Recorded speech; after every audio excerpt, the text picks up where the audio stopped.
અમિત ચાવડાએ જે જાહેરાત કરી છે એબીપી અસ્મિતા પર અમિત ચાવડાની મહત્વની જાહેરાત કડી કોંગ્રેસના ઉમેદવાર આજે ફોર્મ નહીં ભરે તેવી જાહેરાત તેમના દ્વારા કરવામાં આવી છે। કડી કોંગ્રેસના ઉમેદવાર આજે ફોર્મ નહીં ભરે। કડી વિસાવદર બેઠક પર કોંગ્રેસ આજે ઉમેદવાર જાહેર નહીં કરે। કોંગ્રેસનું આજે કડીમાં તો વિસાવદરમાં આવતીકાલે સંમેલન મળવાનું છે।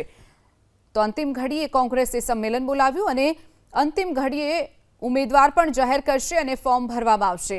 તો ફરી એક વખત કોંગ્રેસે જે ફિયાસ્કો કર્યો છે, પહેલા ફોર્મ ભરવાની જાહેરાત કરી હતી કે આજે તમામ ઉમેદવારો ફોર્મ ભરવાના છે અને ત્યારબાદ અંતિમ ઘડીએ આજે સમગ્ર ઘટના સામે આવી છે। પક્ષ દ્વારા નક્કી કરવામાં આવ્યું છે કે કડી અને વિસાવદર બંને જગ્યાએ 2 તારીખે સોમવારે ફોર્મ ભરવાની પ્રક્રિયા થશે। એટલે આજે કડીમાં જાહેર સભા થશે, આવતીકાલે વિસાવદરમાં જાહેર સભા થશે અને બંને જગ્યાએ ઉમેદવારો સોમવારે 2 તારીખે ફોર્મ ભરશે।